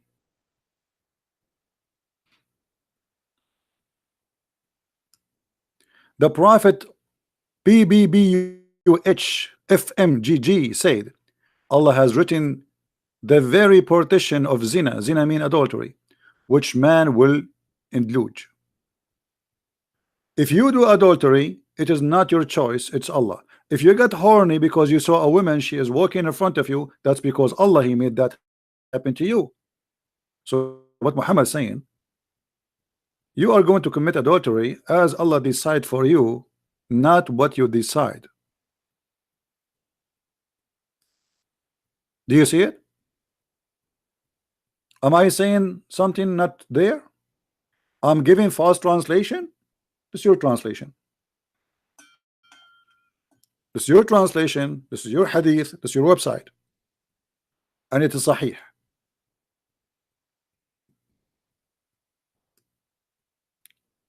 So when the Muslim, they say to us that adultery is forbidden in Islam, it's a lie.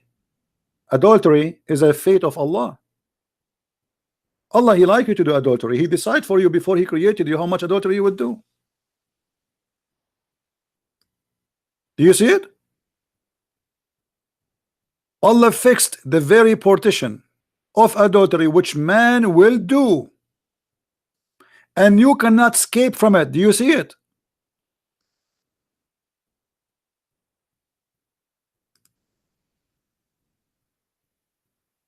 Do you see it, Muslims?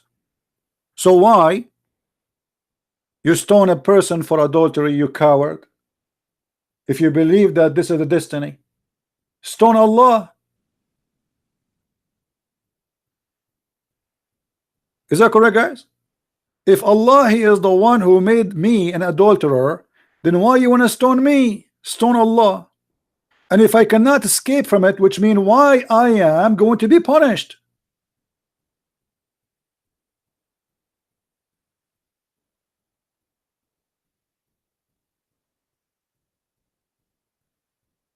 No, my Quran translation is not really complete. I'm going slow in it because I'm being careful in translation. Have patience with me, guys.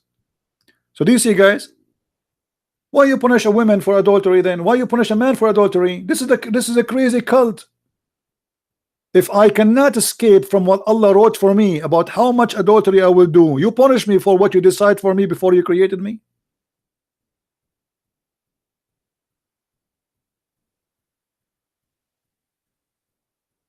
That's why I say, okay, you have a God, but you have a crazy God, you have a silly God, you have a foolish God. What kind of religion is it? What kind of cult this cult is? I mean, it's full of contradictions, stupidity. So you bring a woman and you stone this poor woman, but Allah is the one who decide for her to take off her panty and have sex with a stranger, and then we punish her for what Allah decide for her. Where is justice?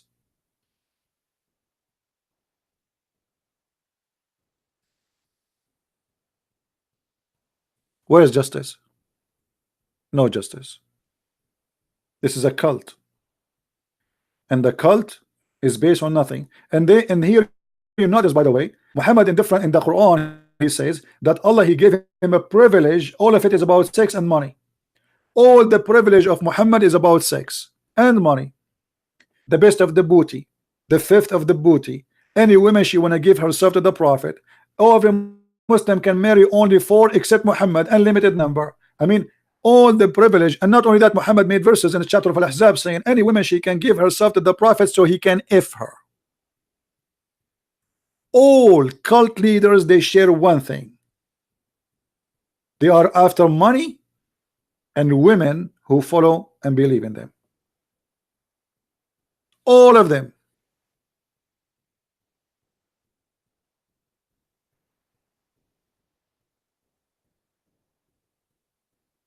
You might find a priest is a child molester, but he is a priest of the devil, not a priest of Jesus. Jesus says it's better for you to put a milestone in your neck before you harm the little one. That is Jesus. The Muslim, they say to us, how Jesus can be God, but yet he came to earth as a man. But how he can be just a man? He never commit adultery, and he never commit sin, and he never proven of sin. And not only that, as you see, he did not get married and have kids.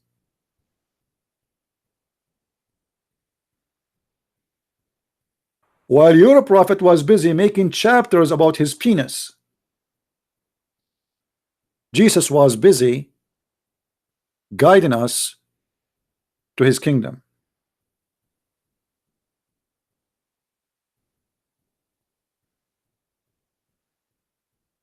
Even Muhammad, when he speak about privilege Allah he gave him, if you have my book 6 and Allah, you will see that one of the privilege of Muhammad, which is very funny, proven to us again Muhammad to be a false cult leader, that Allah will give him the power of 40 men of the people of heaven. But every man of the people of heaven will have the power of 100 men on earth. That's mean Muhammad, he will have the power of 4,000 men in heaven for sex. This is God promise. God, he promised Muhammad to have a power of 4,000 men for sex in heaven. All cult leaders, they share the same thing. They try to seduce you by sex, by money, by you name it. I mean, whatever can seduce a man or a woman.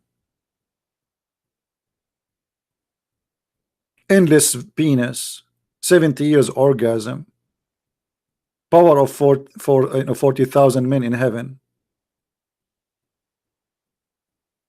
Your penis will never go sleep. Have you ever heard of a God? He promised people that their penis will never go sleep. What is that? What kind of God is God? Allah, he sent a message to Muhammad saying, your penis will not sleep. This is God teaching now.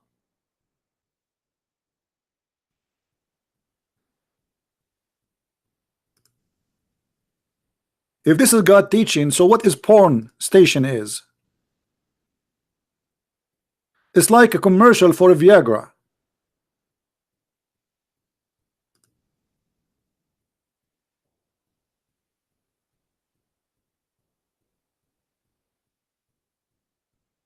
My friend, one sentence of the Messiah, the Christ, my Lord and my Savior, is enough to get Islam busted. The Lord, he said, from their fruits you shall know them. And this is the fruits of Muhammad. This is the fruits of their God Allah. I do not need to read tons of books. I do not need to study to have a PhD in Islam, even though I know more than all of them. They have a PhD. But just one page of this cult is enough to prove to me that it is a cult.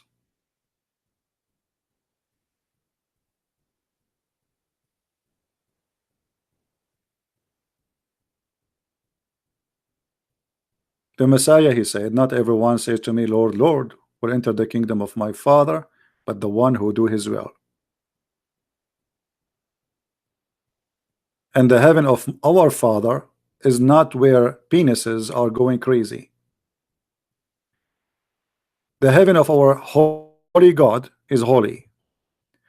This is why the Bible says that be holy like your Father, not be a scumbag holding your penis going around with it. If you remember, once we have a debate with the Muslims. We spoke to many of them, as you know, and when we asked them about heaven in Islam, what the Muslims they said, you can have sex with your mother.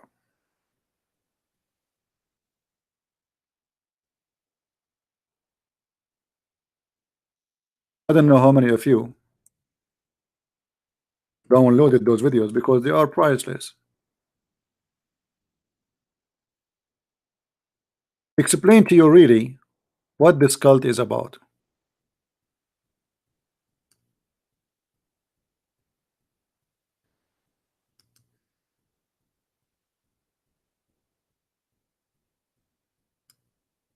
With no question.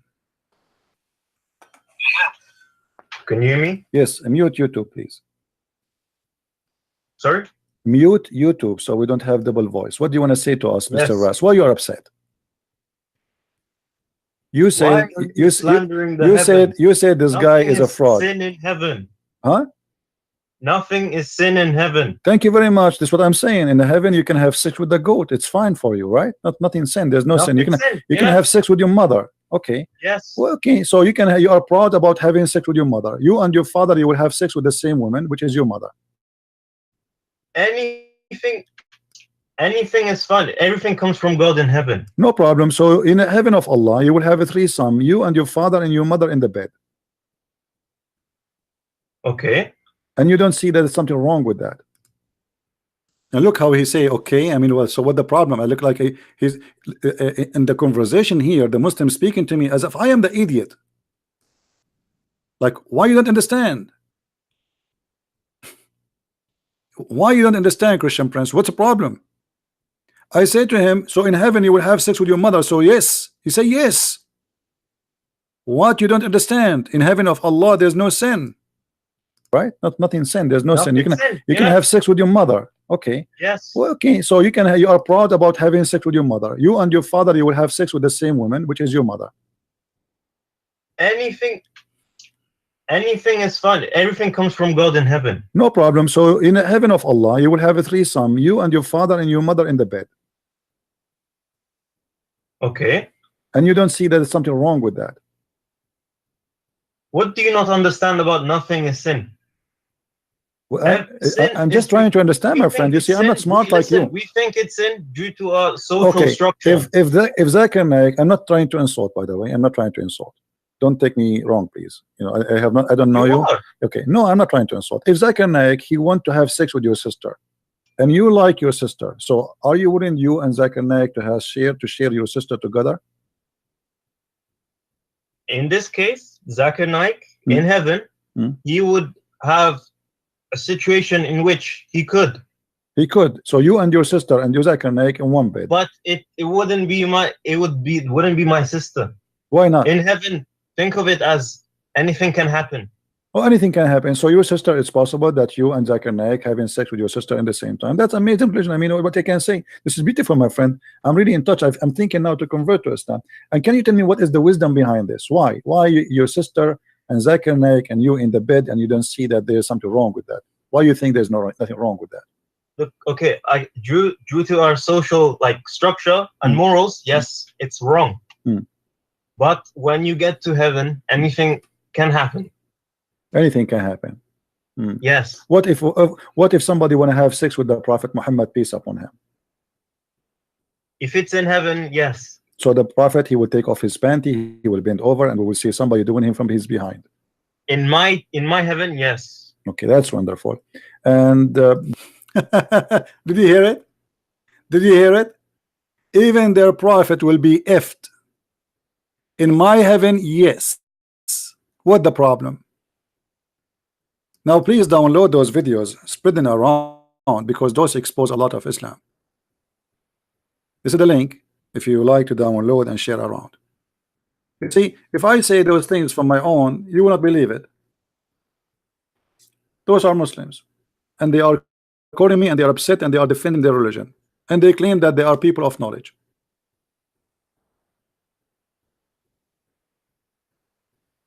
Muhammad himself, he will bend over, and Muslims will be doing him.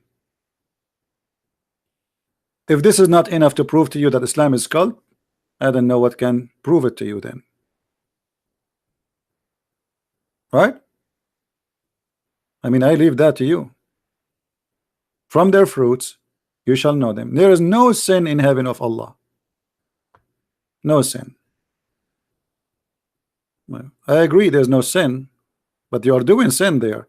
I agree there's no sin should be in the heaven, but sleeping with your mother is okay. Sleeping with your sister is okay. Sleeping with your daughter is okay. Sleeping with the Prophet Muhammad is okay. Men sleeping together. No sin in Allah heaven. We got it. Thank you guys for being here. May the Lord bless you, and don't forget please to download the video and share it around, and until we see you again, this is the Christian Prince. I love you all. Christ is Lord, Islam is false, and see you soon again. Bye-bye.